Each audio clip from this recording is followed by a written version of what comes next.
It's Mike Melendi with Rolling Out. Ah, Melendi, where's that name from? It's Spanish. Really? It is, yes. It sounds so East African. Oh, I wish. East Africa's a beautiful place.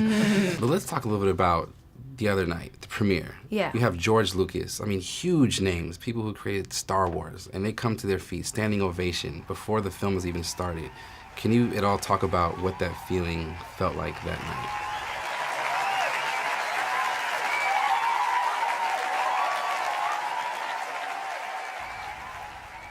You know, that night was so overwhelming.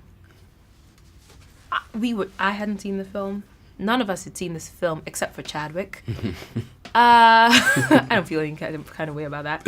But so I was so excited. I could not contain myself. I couldn't get through the red carpet fast enough to get into that cinema to watch it, because this is a kind of film that,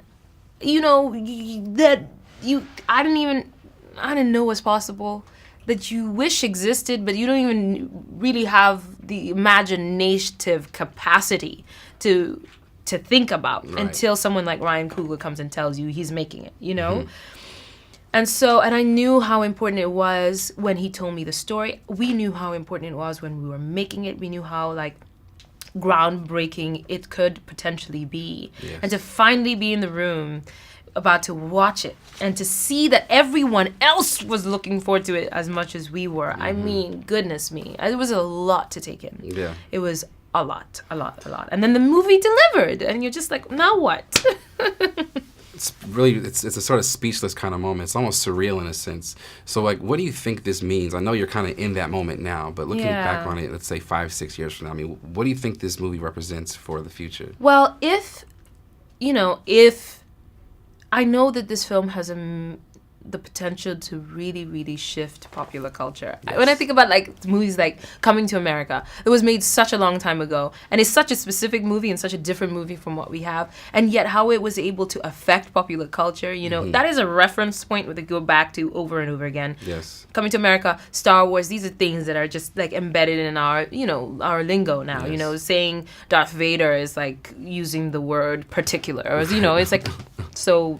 Yeah, absolutely. Every day, that this film could do that is incredible, and that it has such an important message, about who are we and who are our people, mm-hmm, and that it's debating that, and mm-hmm, everyone in it has such a good point. I mean, both the protagonist and the villain, absolutely, we can see where they're both coming from, and how rare do you have a villain who is empathetic, mm-hmm, and understandable, and right, has valid points that you feel very strongly as well. The conflict is so rich. It is. And that I think this is a film that really respects our intellect as much as it is a joyous spectacle, For sure.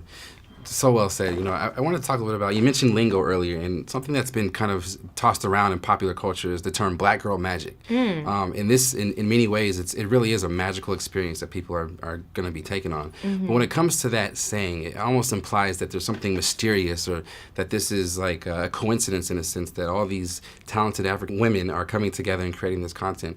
So is that, in a sense, undermining to the work that goes into the 18-hour days, all the stuff that you put in to get to where you are today? Well, for me as an actor, an artist, you never really want your art to reveal the effort that went into it. Because the hope is that you can come to Wakanda and it feels like this is the way it always is. That's the hope. So for me, it's actually a compliment when someone thinks it's effortless. I know better. I have broken bones to prove it. Absolutely. Well, we look forward, Lupita, to so much more of your work in the future. We're so proud of you, and thank you again for making this movie. Thank you. We appreciate it. Wakanda forever. Wakanda.